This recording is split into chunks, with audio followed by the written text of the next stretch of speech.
Some of you have asked us about the average time it takes to completely max out a Descendant, how many catalysts we typically use, and the overall duration of the process. In this video, we'll walk you through our process from farming the Descendant to having a full loadout. Disclaimer, this is how we prefer to do things. We are not claiming it's the best or the most efficient method. So, with all that being said, let's get into it. First, we're going to start by getting our Descendant. Open your map and click on Access Info. And here, this page will tell you everything you need to know to get specific things in the game. For us, we're going to go to the Descendant tab, and we are going to choose Ultimate Bunny as our example.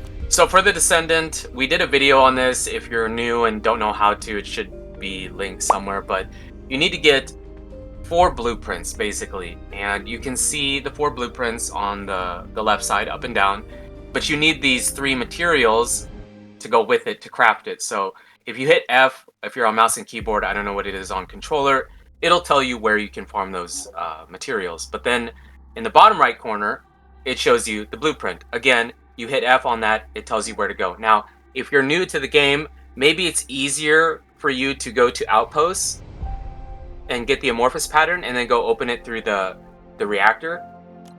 If that isn't the way you want to do it, usually it's a Colossus fight. So get the pattern through a dungeon and then go to whatever Colossus it tells you to open it with. And it's just luck. I mean, it's a pretty simple process, but it's just chance. You know, you might get it easy, you might not get it easy. It depends if you're lucky or not. If you guys can see, there is like colors behind these 2 materials. The top ones are blues. The third one in the bottom corner is purple, and then the blueprint is gold. Usually the blue ones, if I'm not mistaken, you get those in the open world, just opening boxes, ammunition boxes. And then the purple ones, a lot of times you get this as a drop in an outpost or through a mission, like a dungeon. Or an encrypted vault, I think sometimes. Or encrypted vaults too. Yeah, you're right, encrypted vaults, I forgot about those. And speaking about encrypted vaults, we really recommend, you can do it without him, but getting a character like Enzo early in the game is great because he actually has the power, like the passive, to open encrypted vaults way easier than if you just do it without him. And that is great because then you can go to hard mode and open like the purple encrypted vaults that are really hard to open and get more materials out of it. And you're going to be using him very, very often for a lot of materials you need. Also, Sharon is another Descendant. You don't have to get her, but it makes it easier and it gives you a lot more options. Sharon, you can stealth certain outposts and get an amorphous pattern you can't get, especially on hard mode, that you can't get if you just do it loud.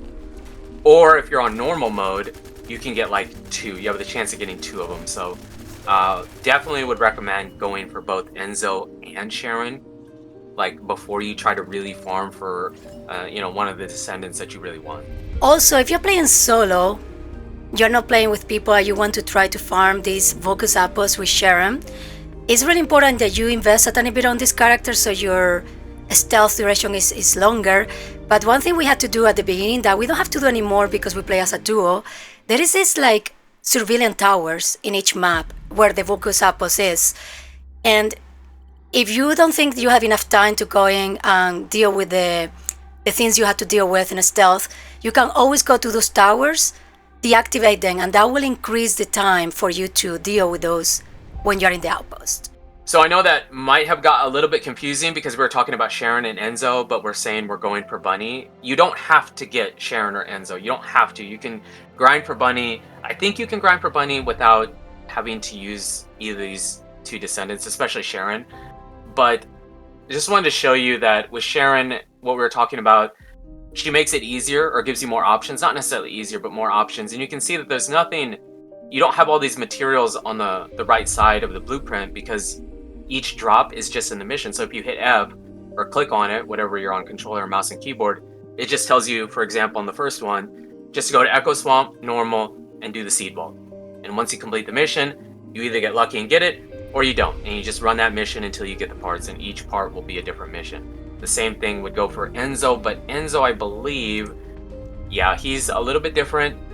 You have to farm him kind of normal, like where you have to get patterns and get his blueprint and then go open him somewhere. But again, you don't have to use these two. It was just, it makes your life a little bit easier when you're trying to fully max out a character with a loadout.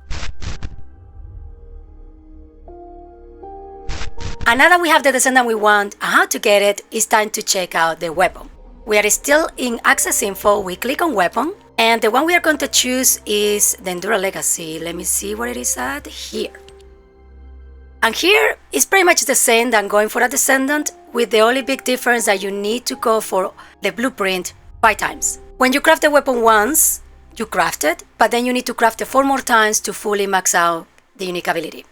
And we heavily recommend doing this because first, the unique ability is going to get much better, stronger, but also there is this penalty in the unique ability that will completely disappear if you fully max it out.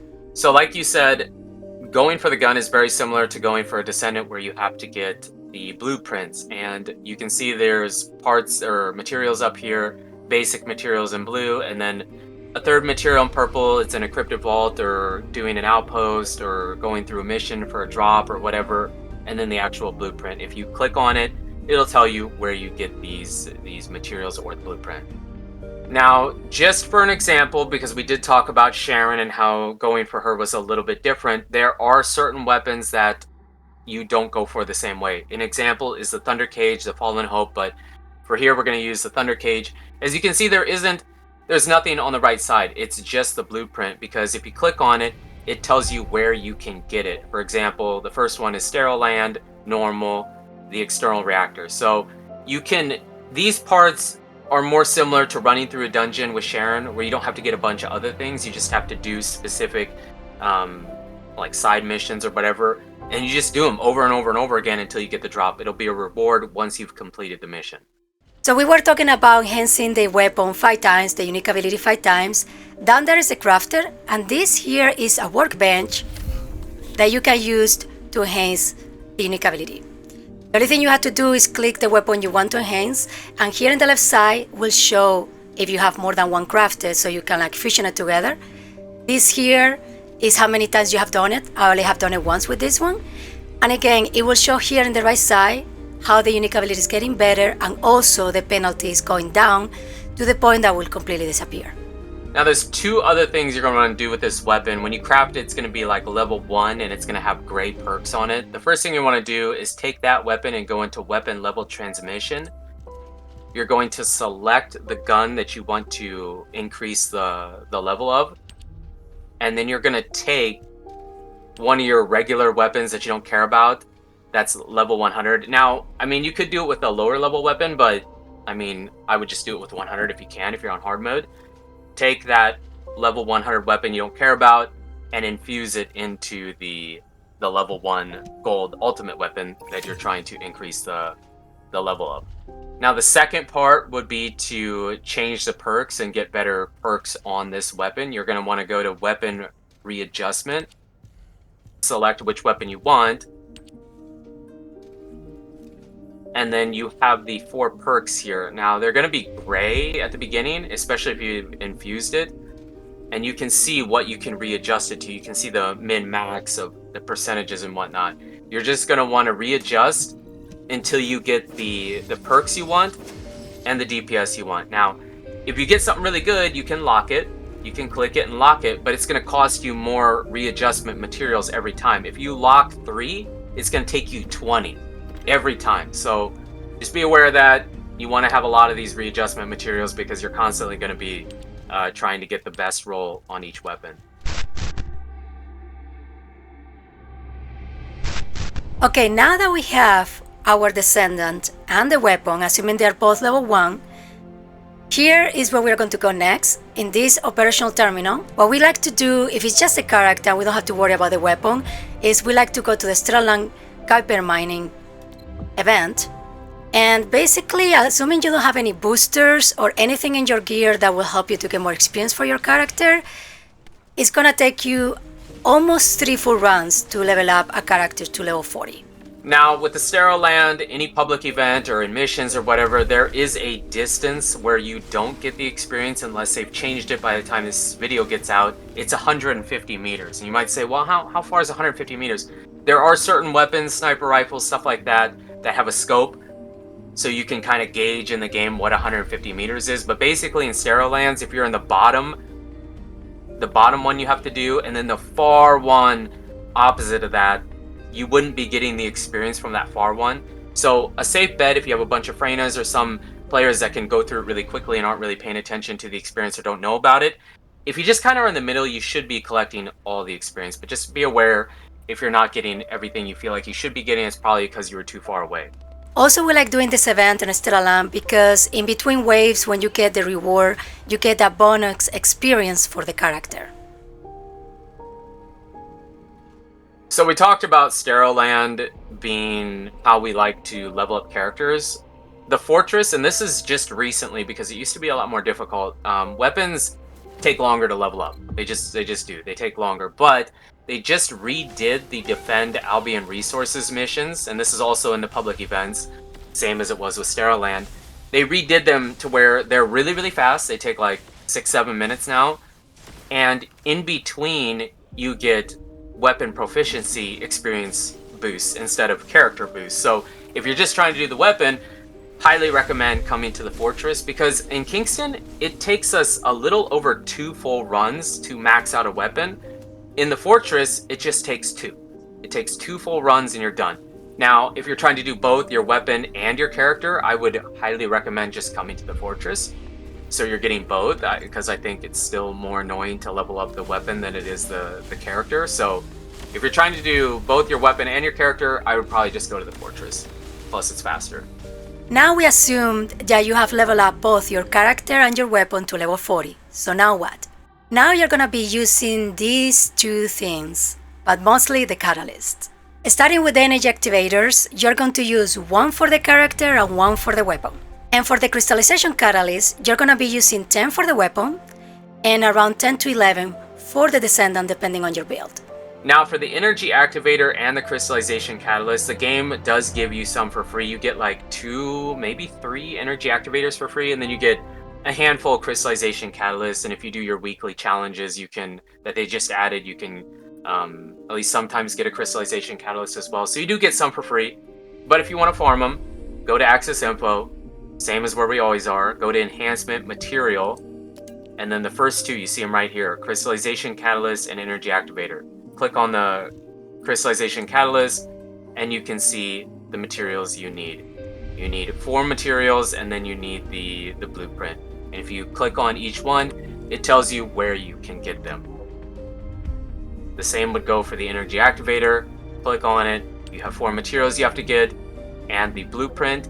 And if you click on each individual one, it tells you where to go. Now, generally speaking, the blueprint for the catalyst is much easier to get. It's usually like a 15 to 20% chance in certain amorphous patterns. The activator is like always 3 to 6. If it's an easier pattern, it's 3%. If it's a harder pattern, it's 6%.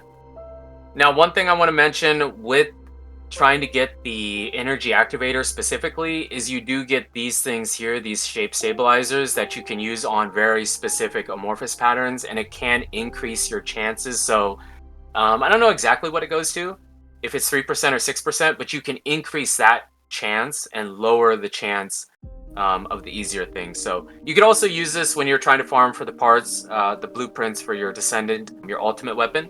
You can always use these, but yeah, definitely take advantage of them if you have them.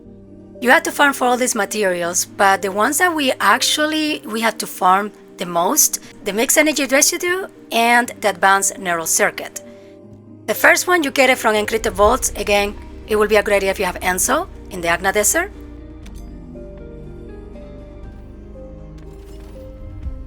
The second one is a drop from a patrol, and the one we like doing is this one here, the Borderline of Truth, in normal difficulty. And the reason we like doing it in normal is because for some reason, when we're doing hard, a lot of times we don't get the drop. In normal, you pretty much get always a guaranteed drop from each elite, and you get between 6 to 9.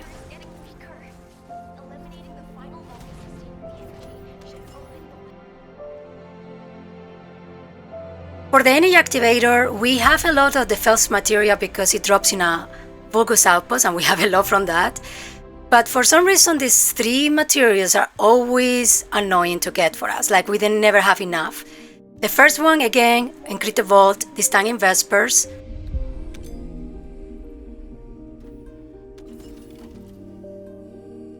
The heat plasma, you get it from a mission. And what we like to do is we run the mission on hard. Usually we do the Haven. The enemy that's going to drop you this material is pretty much like halfway through, and then we literally abandon the mission. We leave. We go back to Albion and do it again because yeah, you can get more at the end of the mission if you finish it, but I don't think it's worth it. And for the polyatomic ion particle, where we like to go is to the fortress and do the mission command relay. We do it normal again, and the first elite and the second elite throughout the mission drops you, like, I think it's between 5 to 9, guaranteed drop. The only problem is that the boss at the end doesn't really drop you anything, but it's such a quick mission, it's worth doing it.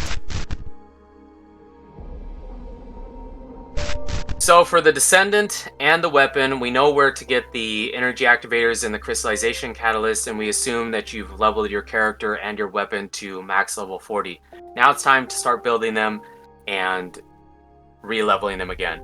First, you're going to want to go to Module Additional Settings, click on that, go to Max Capacity Up, and here is where you're going to put an energy activator in them. You will increase their module capacity so you can put more modules in, increase the module, each individual module and stuff like that. So we already did it, but this is where you would use the energy activator. And then also in Module Additional Settings, you would go to Assign Module Socket Type, and this is where you will put the catalyst in. You would select whatever spot you want.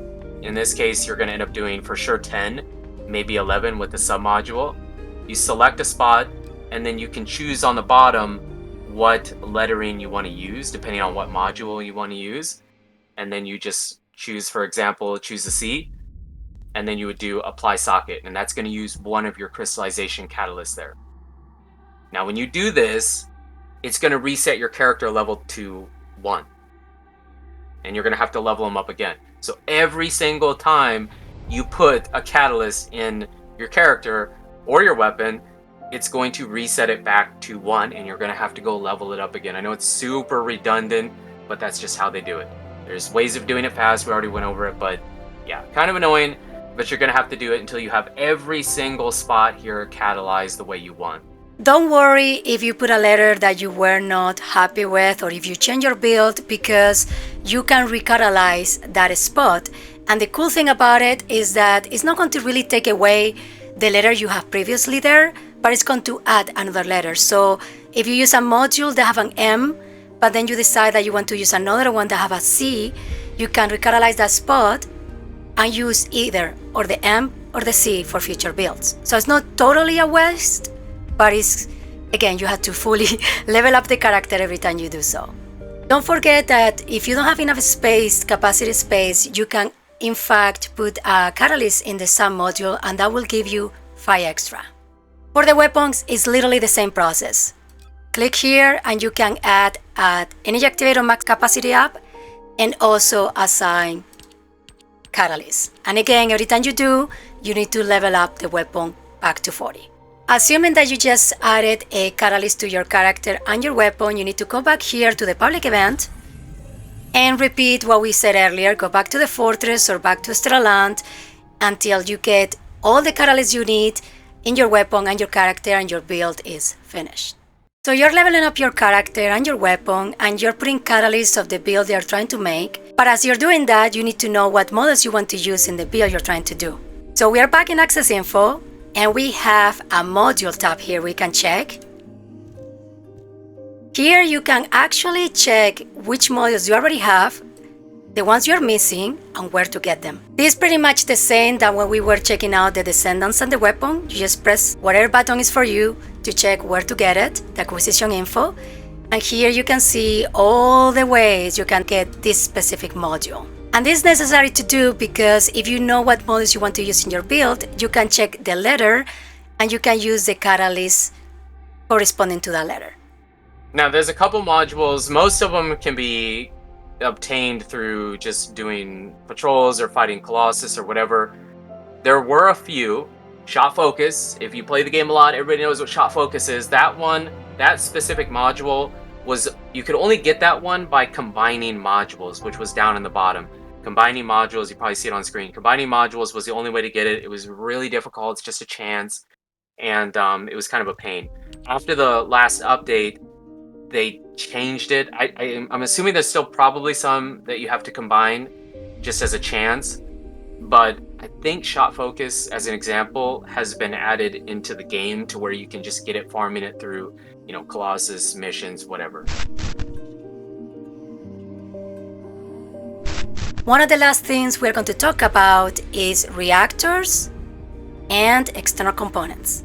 Using Ultimate Bunny as an example, here on the left side, if you put your mouse over, you can see that each skill she has, first all of them are electric, but for example, this one is singular. What we like to do is build for this skill, the lighting emission. So we like to build for singular with her, not just electric. Now going back to the reactor, knowing that we want to build for electric/singular, this is the reactor we are using. There are certain requirements to make this reactor fully optimized. All these conditions need to be met for upgrading your skill power all the way to 140%. And for perks, the ones in the bottom, you just need to farm reactors until you get what you want, and that is the annoying part about it. As you can see here, there are different types of electric reactors. I actually have on hand another one for fusion and another one for dimension.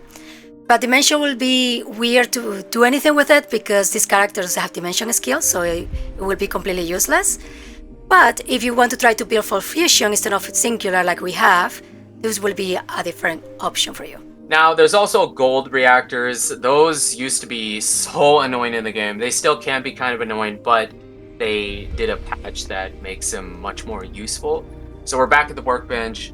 You need to go into the workbench and you can go to implant reactor. Now before, you would get a gold reactor, right? And it would say you need to use the King's Guard. Well, maybe you didn't want to use the King's Guard because the only way the gold reactors work is if you're actually holding that weapon in your hand and using it. As soon as you switched it, you weren't getting all the benefits from your reactor. That's the difference between the gold one. The purple ones, you don't actually have to be using that weapon. As long as you have it on your loadout, you get the benefits. That's the difference between the gold reactors. But again, they did a patch where you can change it to where you can add 2 different weapons or change the 3 weapons that you have. So if you can do it, if you have the materials, you can make the gold reactor to where you have all 3 weapons that you like using. And then if you're switching back and forth between weapons, your reactor is continuing to work. You don't lose your reactor power anymore. So it was a good change. It's kind of annoying to do, and I haven't really dealt with it that much, but if you really want to use a gold reactor, you have this option. To farm for specific reactors, you can actually check, if you go to your map, if you press F, here you can see where to get the reactors you're looking for. So let's say we want general rounds, and we want an electric one. Here it shows you. You can get this one in this zone. Sometimes you can see it as an actual reward from the mission you're doing. Other times you just drop in this zone specifically for this reactor just by killing enemies. Be aware though, reactors change every week. They rotate. So if you want to be sure that you are grinding in the right place, always check on your access info here in the map. Or I'm pretty sure there's a lot of videos that cover what are the best reactors of the week and where to farm them. The last thing we kind of want to go over would be the external components, and this is very dependent upon what you think is important for your character. So what we like to do is build for health and defense, generally speaking. And the reason we build for health and defense and not shields so much, sometimes you have to build shields. One of the Colossus you have to build for shields, but generally speaking, it's health and defense. And the reason we do that is because, especially if you play in pubs or with friends and you're having trouble and you go down, when you get picked back up, you have health. You don't have shields necessarily, but you have health. So we just like to juice out our health and our defense. And you can farm these. We didn't really farm for them. We just played enough that we kind of got ones we wanted. But yeah, a lot of times you want to try to find one that has like a main defense and then a perk on the bottom. Usually they have two that has like a gold, like say you have a white defense 100, that's 4,683, but then you get a gold perk on the bottom that maybe has max HP, an extra 838 or whatever. You just kind of farm for them until you get the ones that you really want. Now also there are set pieces for the external components. You can get them through Colossus fights or outposts or lots of different places. And you can do that if you want to go that route. You could build for a set. Right now I'm just using kind of an assortment, I guess, of components. But yeah, that's how we choose the components we want. And here there's a tab specifically for external components that you can check, including the sets from the Colossus or from specific missions.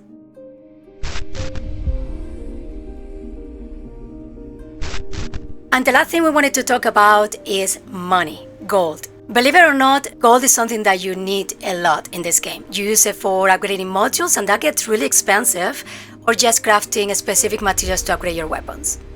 You get money just from playing the game, from doing missions and whatnot, patrols, you get money just playing the game. A good way to get money is through public events. You can pick it up from the enemies that you take out. You get money, a chance at money after completing waves. That's a good way to do it too. But one of the best ways, one of the easiest ways, is to go to the fortress and defense line. And maybe there's other outposts like this, but it only works if it's an actual boss that can go immune. So there's a boss there that has the superiors on top. If you get him to go immune, you can just keep making circles. Now you do need Valby for this, but you just keep making circles with water.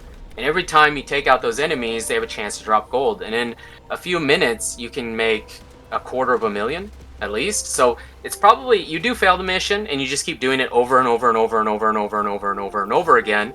And in a short period of time, you can make up quite a bit of money. It's probably better to do it this way if there's no reason for you to go to a public event. To wrap up the video, we wanted to show you here what it looks like to have a fully maxed out character and weapon.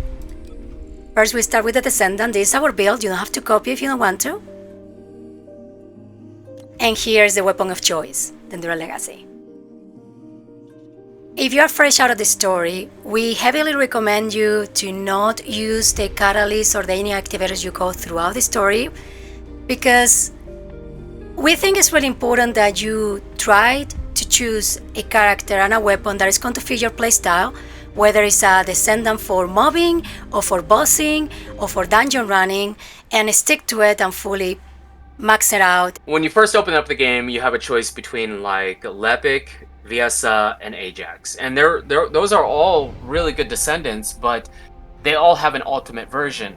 And in a very short period of time, you're going to decide that I kind of want the ultimate version of them. There's a lot of stuff in this game. It's extremely overwhelming at first, and I know you can say, oh, Warframe's way harder or worse, or Destiny's way worse.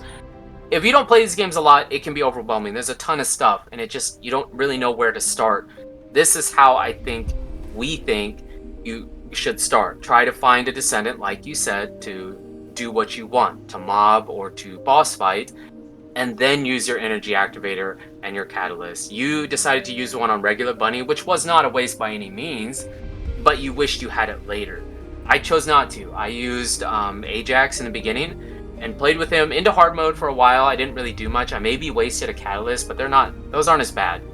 Just really try to figure out what Descendant you want before you use, especially before you use the energy activator, because you only get a couple, and in the beginning they can be really hard to come by, unless you want to pay for them. If you want to open up the wallet, you can go buy them, but if not, they're kind of hard to grind for.